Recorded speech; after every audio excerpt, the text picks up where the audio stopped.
What is going on, YouTube? Welcome back to another episode of the World of Sports podcast. I'm your host, Deegs. Got a great show planned in today. We're going to be talking only about the NFL awards. With the NFL season quickly coming to an end, this is the time of year where people and these so-called experts begin to formulate who they think will win this award. And I'm going to do kind of something similar, but I'm going to take a different approach to it at the same time, where I'm going to give you who I think will win the award, then I'm going to give you who I think should win the award. Because oftentimes when it comes to these awards, there's people who do win it, but there really should kind of have been another person who deserved it more. So just to kick things off real quick, we're going to start with the NFL MVP. And my prediction to win the MVP will be Tom Brady of the New England Patriots. And here's why. He's a quarterback. First of all, let's get that out of the way. The quarterback is the most likely position to win the award. They have been, the people that have won the award more times than not have been quarterbacks. He played on the best team in the league, the Patriots. Record and team success does come into account when talking about the MVP award. Tom Brady is 40 years old, and he still passed for 4,577 passing yards, 32 touchdowns, and only threw 8 picks. Elevated pick count from last year, and the touchdowns are lower down, but he was phenomenal this season, as he usually is.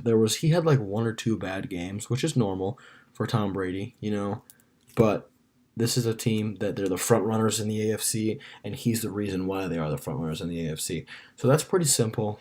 Tom Brady probably going to win the MVP award this year. I think he should be the favorite to win it by kind of a lot, and I think he will win it. But who I think should win the award is not Tom Brady. For me, it's Todd Gurley, and here's why. When you think about the MVP, you kind of have to, in a way, you have to take this approach where it's like if you removed that player from that team, how would that team do?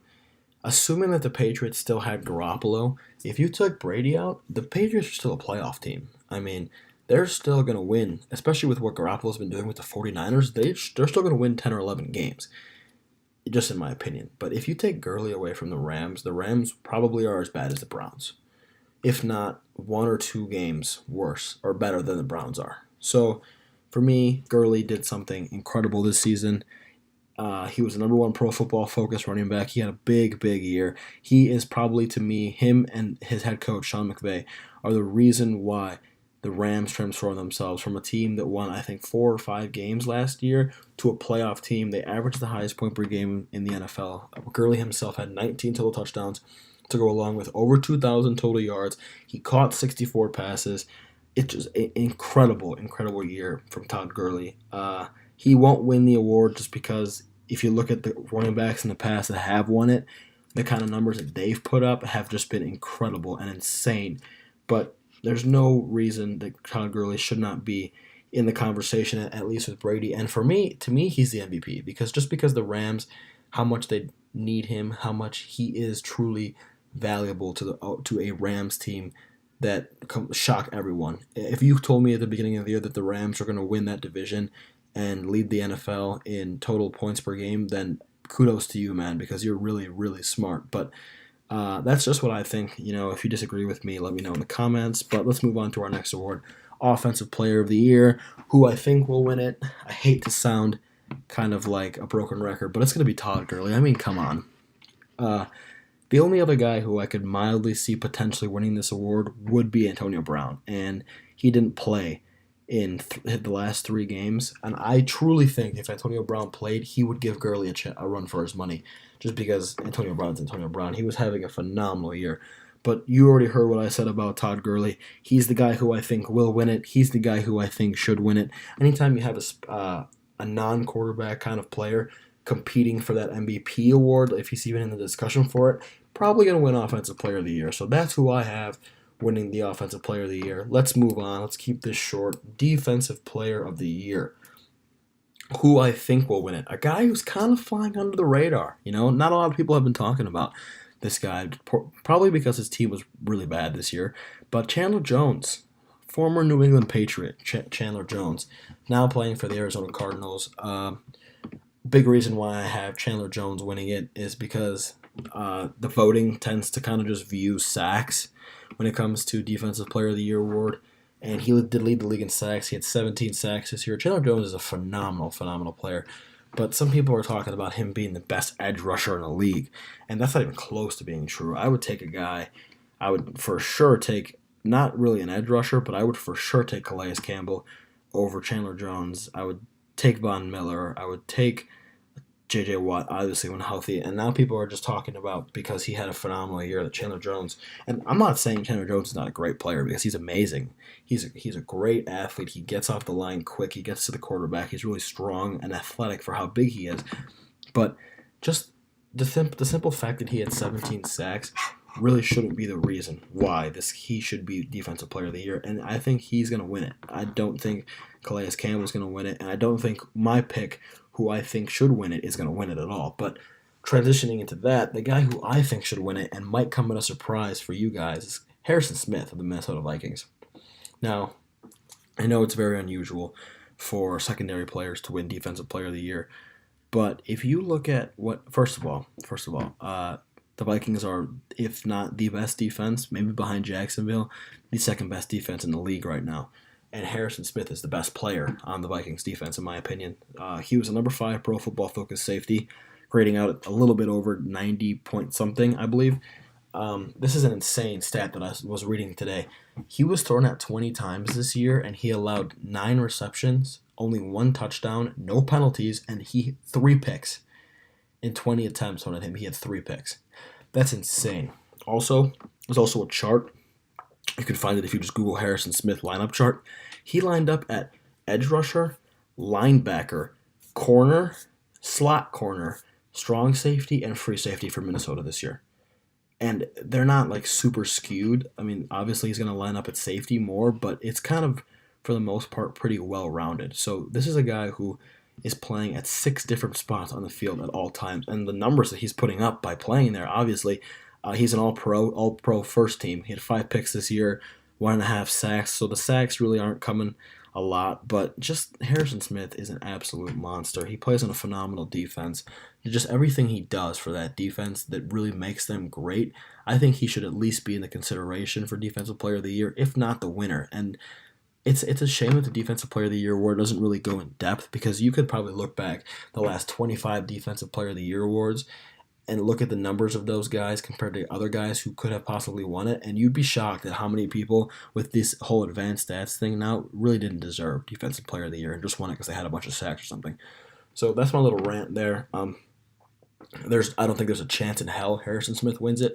I think it'll either be Chandler Jones or Calais Campbell, but he's certainly deserving of an award like that. So moving on, NFL Offensive Rookie of the Year, and now me being a Steelers fan, really tough to not put Juju on here. And I know Juju doesn't deserve this award. That would just be dumb of me, but just highlighting how good Juju Smith-Schuster was this year, just thought I'd throw that out there. But who I think will win the award and who I think should win the award are the same person. It's Alvin Kamara of the New Orleans Saints, the number 2 Pro Football Focus running back on the season. Just 120 carries this year. Kamara had 728 rushing yards and 8 touchdowns. Can you imagine if the Saints gave this guy 240 carries? Now, I think Kamara is the kind of guy who works better with kind of a shorter carry count, just because he's not very big and he might wear down easier. So I think the Saints did really good keeping him under 150 plus carries. One, he's a rookie, but maybe as he progressively gets older, he gets bigger, he becomes more used to the league. They give him 200 plus carries. You're talking about a guy who's like at 1,200 rushing yards. Like, that's insane. Plus the productivity he has in the passing game, 81 receptions, which led all running backs. It's either him or Le'Veon Bell. 826 receiving yards, 5 touchdowns, 6.1 yards per carry, led the league. 6.1 yards per carry. You turn around and give this guy the ball twice, and you got a first down.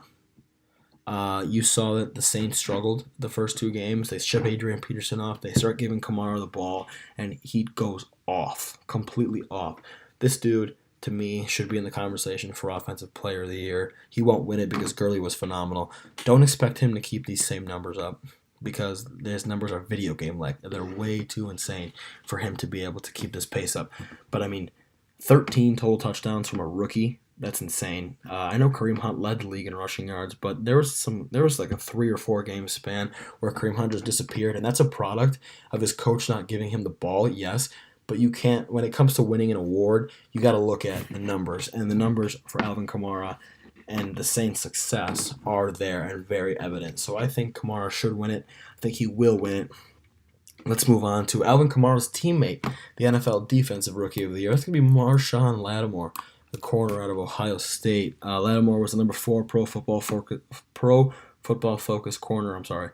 On the season. He had 5 interceptions, 10 pass deflections, just phenomenal. At one point, this guy was considered by many to be the best corner in football. He locked up high talent receivers all year. Some other guys, maybe you could think about it, Jamal Adams, TJ Watt, Tre'Davious White, but to me, there's no like 1A, 1B for this award. It's full on clear. Marshawn Lattimore is the NFL Defensive Rookie of the Year.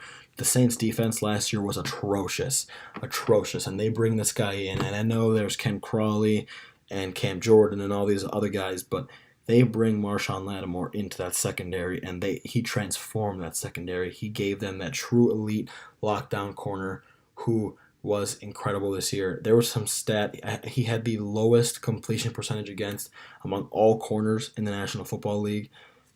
Incredible from a guy who's a rookie. He's only going to get better. I know he missed some time due to injury, which really shouldn't be concerning because he's a rookie. They tend to get hurt more often because they're still getting used to transitioning into the NFL. So keep your eyes out for this guy.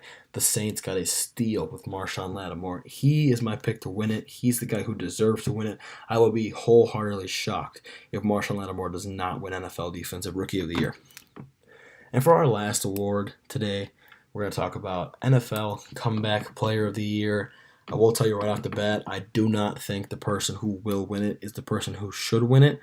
But to me, the person who is going to win it is going to be Rob Gronkowski, tight end of the New England Patriots. Number 1 pro football focused tight end. Needless to say, he's the best tight end in football. Don't argue about Travis Kelce being better than him. There isn't a more dangerous player on a football field than Rob Gronkowski, just because of how big he is, how much of an athlete he is, the hands he has for his size. 69 catches, over 1,000 yards, 8 touchdowns. He was hurt last year. He came back. He had an all-pro kind of year. He only missed 1 game, I believe, or 2 games. 1 was for a suspension, but for the most part, Gronk was healthy his entire season, something that I don't think he's ever played in 16 games in 1 year, and he would have had he not been stupid and gotten suspended. But an absolutely great year from a guy who you expect to have a great year, right? Because he's playing on the best team in football, got the greatest quarterback, arguably the greatest quarterback of all time, throwing him the ball. He's huge. He's so quick. He's so fast for a guy his size. So yeah, that's who I think is going to win it. 1, because he's Gronk, and 2, just because the numbers he put up after coming back from an injury. But for me, who I think should win it, and this will never ever happen, but I think that Cam Hayward should get some looks. And Cam Hayward, defensive end for the Pittsburgh Steelers, he played in 7 games last year before tearing some, I believe it was his biceps or his triceps, out for the rest of the year. Played in 15 games this year. The 1 game he didn't play in was the game that he was held out of because of the Cleveland Browns. He had 14 sacks, 8 tackles for loss, 30 total tackles, first team All-Pro. Guy makes the All-Pro team, doesn't make the Pro Bowl. Come on now. But if you're talking about a guy who impacts a defense, Cam Hayward's the kind of guy, because the Steelers' defense last year was pretty bad, but they were even worse when he got hurt. I mean, they had trouble stopping the run. They didn't really put a lot of pressure on the quarterback. Now they come in this year. Cam Hayward's back. They lead the league in sacks. The defense has improved. They are better at stopping the run. They're not good at it. They're better, but they're really good at getting pressure on the quarterback. So I think that even though Gronk's going to win this award, that Cam Hayward should at least be talked about for NFL Comeback Player of the Year. So that's all I have for you guys today. I hope you enjoyed the award episode. Kind of a short, just wanted to give my thoughts out. If you guys disagree with me, think I'm a moron, let me know in the comments. If you did like what I'm talking about here, stay tuned because we got a lot of great stuff coming here for you on the world of sports. Like, subscribe so you never have to miss an episode. Thanks again for watching, and I'll catch you guys in the next one. Peace.